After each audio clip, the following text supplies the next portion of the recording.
Halo, Assalamualaikum, saudara-saudara. Hari ini kita memiliki tiga mantan presiden yang masih hidup dan segar bugar, yaitu Megawati, Susilo Bambang Yudhoyono, dan Joko Widodo alias Jokowi. Dari tiga nama itu, hanya Jokowi yang tidak memiliki partai. Susilo Bambang Yudhoyono sebagai Ketua Majelis Tinggi Partai Demokrat memainkan peran penting sebagai veto player di partainya. Megawati sebagai Ketua Umum juga veto player di partainya. Ironisnya Jokowi sebagai salah satu dari tiga mantan presiden, boro-boro menjadi veto player, partai saja tidak punya. Tetapi problem yang dihadapin Jokowi hari ini adalah ketika dia mau gabung di partai lain, belum tentu juga dia bisa menjadi veto player. Sebagai contoh, kalau Jokowi mau bergabung dengan Gerindra, jelas ada sosok Prabowo sebagai founder dan sebagai veto player utama di partai tersebut. Kalau mau gabung Golkar, memang masih ada potensi untuk menjadi veto player, tetapi resistensi di tubuh Golkar juga cukup tinggi.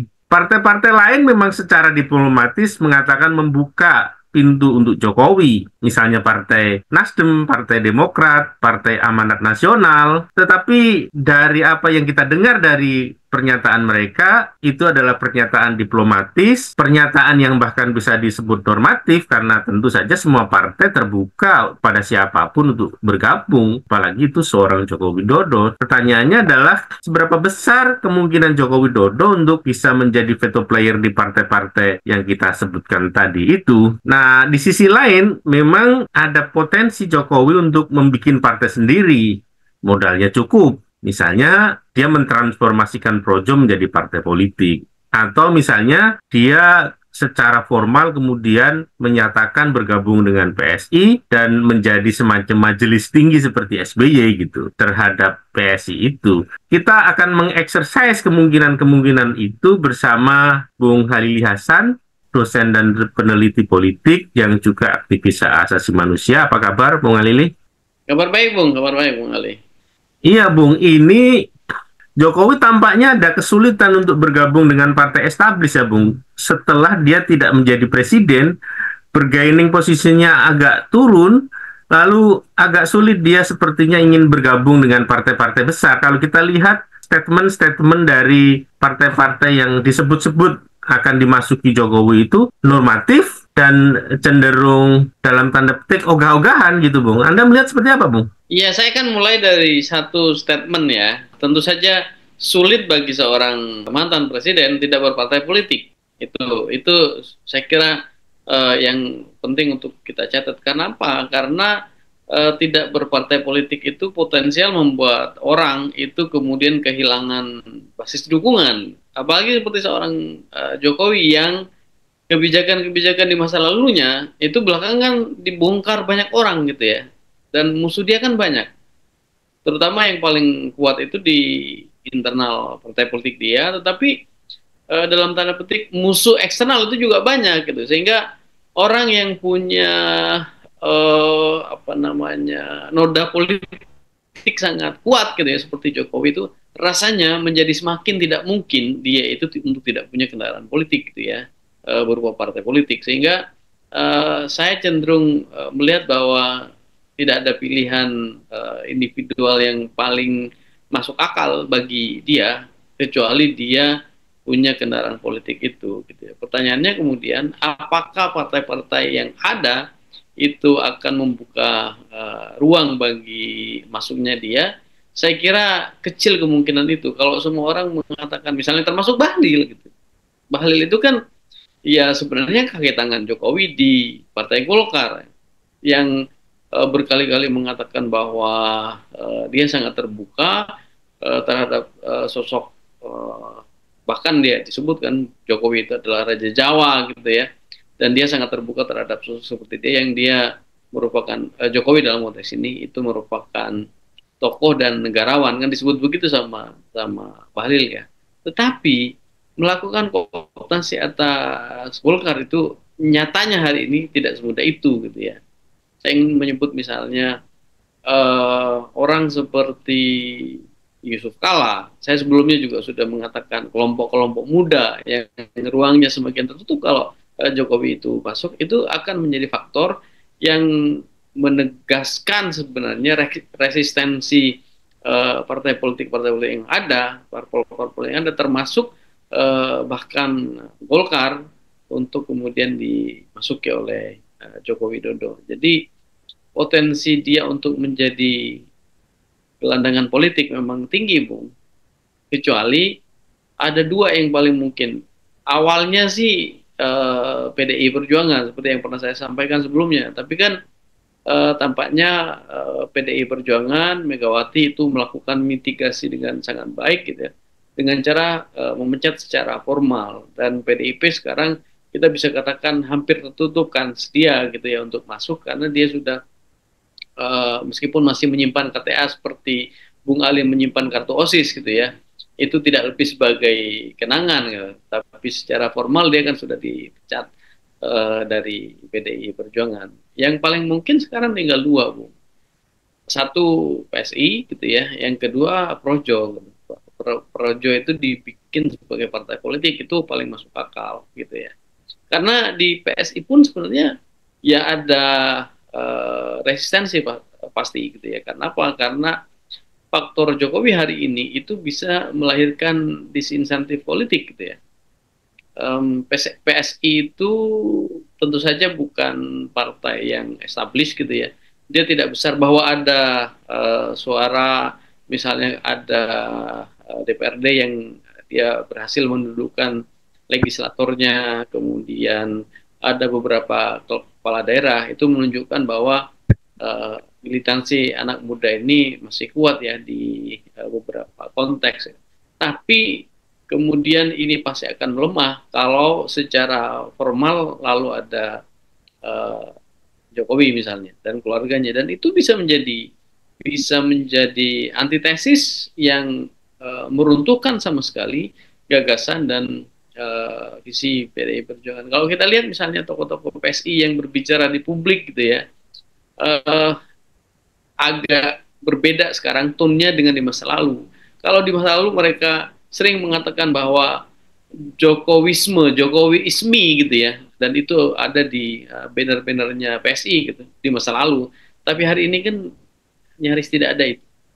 Jadi upaya untuk melakukan apa namanya ya disconnecting gitu ya, itu kelihatan sekali hari ini, karena Jokowi dengan misalnya isu Wafa, kemudian isu dinasti politik, itu pasti akan memberikan disinsentif yang besar bagi PSI. Sehingga menurut saya yang paling masuk akal itu menjadikan projonya Adi Budi itu sebagai partai politik yang totally akan dia kendalikan. Dia pasti akan menjadi veto player di situ gitu. Kalau di luar itu saya tidak terlalu yakin. Kan agak besarnya memang PSI, tapi resistensi juga pasti akan sangat besar, karena itu akan mendekonstruksi apa yang selama ini menjadi gagasan berdirinya PSI. Saya kira begitu, Bung. Tapi Bung, kita harus ingat bahwa Jokowi punya Kaisang di PSI. Bagaimana faktor Kaisang itu kemudian menjadi semacam kunci untuk bisa menjadi kunci untuk membuka pintu bagi masuknya Jokowi di situ? Saya kira ada beberapa faktor ya yang melemahkan potensi Kaisang untuk menjadi dalam tanda petik kuda Troya gitu ya di PSI ya bagi Jokowi, untuk kemudian membukakan banyak hal gitu. Kayaknya belakangan dinamika politik itu menunjukkan sesuatu yang agak berbeda. Terutama kalau kita melihat sentimen publik. Bagaimanapun publik itu punya sentimen besar untuk kemudian menghukum atau memberikan apresiasi terhadap partai politik gitu ya. Nah, ini agak kuat, dan itu pasti akan dihitung sangat kenceng ya oleh PSI sekalipun gitu ya. Dan kalau kita melihat sosok Kaisang, itu kan potensial menciptakan resistensi publik pada bagian itu sebenarnya. Jadi upaya untuk mengekskalasi, melift up gitu ya, size politik dari PSI itu bisa kemudian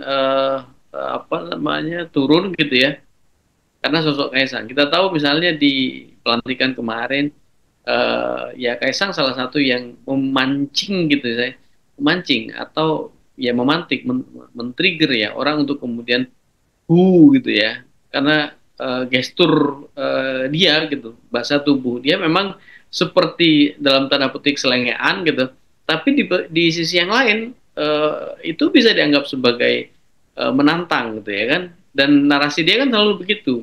Ketika publik misalnya berbicara soal Mulyono, dia kemudian pasang atau pakai jaket anaknya Mulyono gitu ya, itu menurut saya sesuatu yang potensial memberikan noda politik yang cukup kuat ya pada PSI, dan internal PSI hari ini menurut saya secara objektif kita harus mengatakan bahwa Jokowisme, Jokowiisme yang dulu menjadi semacam quote unquote jargon politik PSI itu sekarang sudah melemah saya kira.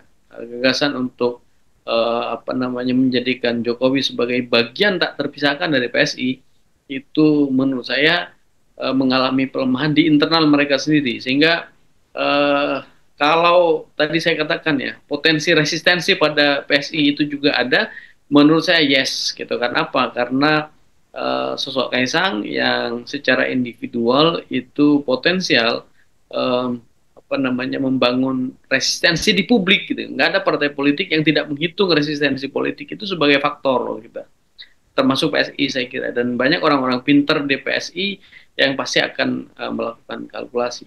Orang pinter ya, meskipun ada satu dua kita mesti sebut orang seperti misalnya ya Ade Armando gitu kan, ya orang-orang yang ya kita tahu lah ada beberapa teman di dalam gitu di PSI daerah gitu ya, dan mereka kita tahu bahwa tidak setuju sepenuhnya bahwa PSI kemudian menjadi alat politiknya satu dinasti tertentu, termasuk dinasti Solo itu gitu ya. Tapi mereka masih membayangkan bahwa PSI itu bisa dibesarkan dengan kembali kepada gagasan pendirian mereka.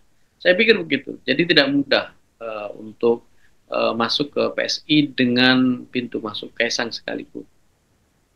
Jangan lupa Bung, ada nama pendiri PSI yang sesungguhnya, Jeffrey Giovanni, yang akan menghitung seberapa besar pengaruh Jokowi terhadap dalam tanda petik para pemodal gitu ya. Kemudian itu akan ditimbang betul, karena jika kemudian Jokowi masih memiliki pengaruh besar, bisa jadi mungkin situasinya akan lain. Tetapi kalau Jokowi kemudian sudah tidak memiliki pengaruh dalam konteks menjaga kepentingan para pemodal, bisa jadi Jokowi juga tidak akan diperhitungkan. Bagaimana Anda melihat faktor Jeffrey ini, Bung?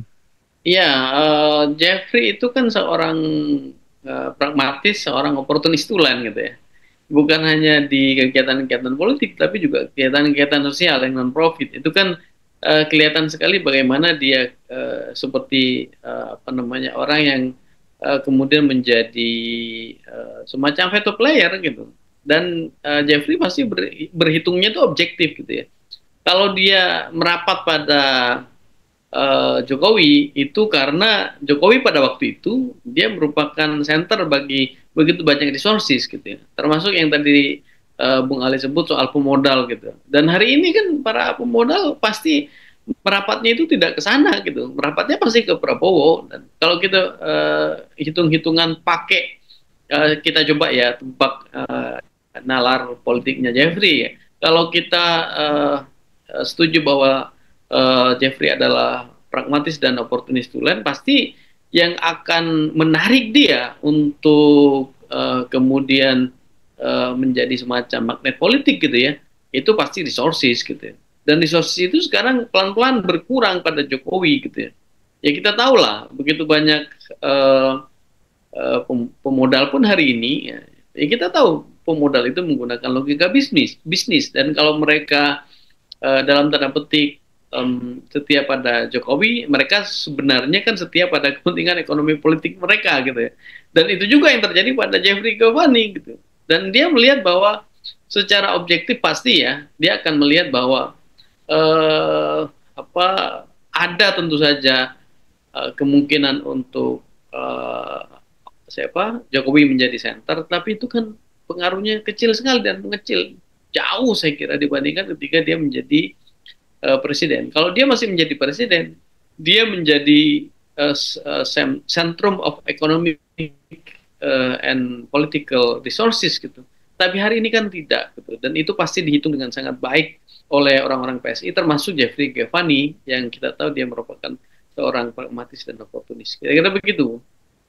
Di sisi lain, kalau kemudian Jokowi berniat mentransformasikan Projo menjadi partai politik, hari-hari ini kita tahu bahwa nama Projo, kredibilitas Projo juga sedang menurun dengan kasus Budi Ari ya. Budi Ari namanya banyak dikaitkan dengan oknum-oknum judi online yang kemarin ditangkap itu gitu. Bagaimana potensi menjadikan Projo sebagai partai politik? Apakah menguntungkan dari sisi image atau bagaimana, Bung? Kalau kita melihat Projo, ya tidak ada pilihan lain gitu, bahwa seorang Budi Ari itu mendapatkan sentimen politik yang negatif ya hari ini terkait dengan apa namanya keterlibatan dia, dugaan keterlibatan dia, atau minimal keterkaitan dia dengan oknum-oknum yang terlibat dalam judi online yang juga dibongkar oleh pemerintahan ini. Itu kan satu cerita, tapi ada apa namanya cerita lain soal kebutuhan. Jokowi ini kan butuh gitu ya kendaraan politik, karena kalau tidak Jokowi itu bisa apa namanya ya dalam tanda petik dibongkar gitu ya, karena hari ini musuh dia kan banyak, musuh dalam tanda petik ya, internal maupun eksternal. Kebijakan dia kan potensial di otak-atik gitu ya. Belum lagi kalau bicara dengan potensi korupsi di masa lalu, atau minimal kecenderungan orang hari ini untuk membongkar borok yang dia sisakan ketika dia menjadi presiden. Itu kan satu hal besar yang pasti membuat Jokowi tidak dengan mudah tidur nyenyak hari ini gitu. Dan itu saya kira akan mendorong dia untuk memiliki kendaraan politik.